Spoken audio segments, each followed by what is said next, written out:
Charles Spencer Chaplin was born in London, England on April 16, 1889, to performer parents.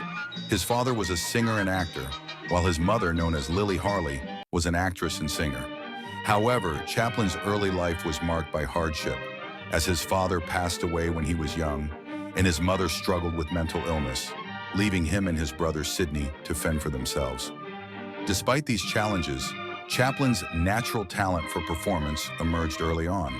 At just 10 years old, he made his professional debut in a troupe of tap dancers called the Eight Lancashire Lads. His talent for dancing soon led to acting, and by age 12, he had secured a major role as Billy the Page Boy in Sherlock Holmes. After his stage acting experience, Chaplin pursued a career in vaudeville, which eventually brought him to the United States in 1910 with the Fred Carnot Company. He became known to American audiences for his comic performance in A Night in an English Music Hall, and in November 1913, he signed a contract with Mack Sennett's Keystone Film Company, marking his entry into the film industry. There, Chaplin quickly became popular, especially after introducing his iconic character, the Tramp. As his fame grew, so did his salary, and he signed with S&A Film Manufacturing Company in 1915 and Mutual Film Corporation in 1916, producing a string of successful comedies. In 1917, seeking more creative control, Chaplin became an independent producer, building his own studios in Hollywood. His first independent film was A Dog's Life, 1918, and his popularity continued to rise with the success of Shoulder Arms, 1918. In 1921, Chaplin released his first full-length feature, The Kid, which was both a critical and commercial triumph. After a brief European tour, he returned to filmmaking with A Woman of Paris, 1923, a romantic drama that marked a departure from his usual comedic work, though it was well received by critics.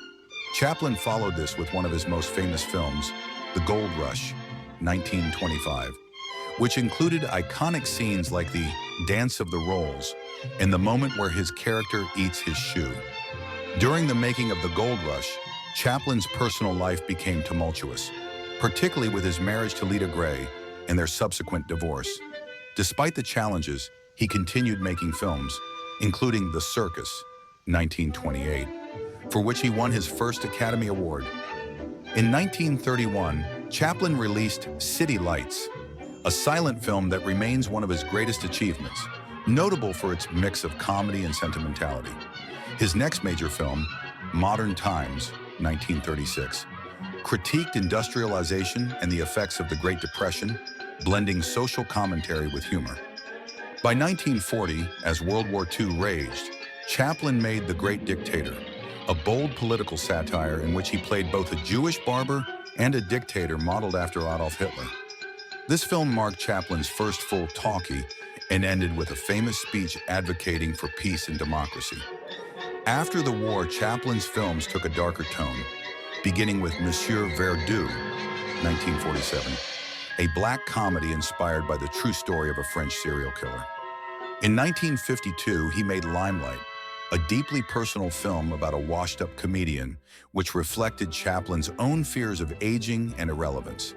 His next film, A King in New York, 1957, was a satirical take on Cold War America and was made in England as Chaplin had left the U.S. in 1952 and was denied re-entry due to accusations of communist sympathies. His final film, A Countess from Hong Kong, 1967, a romantic comedy starring Sophia Loren and Marlon Brando, was not successful, though its music, including songs by Petula Clark, remained popular. In his later years, Chaplin continued writing and composing music. In 1972, he returned to the U.S. to receive an honorary Academy Award and was met with a 12-minute standing ovation.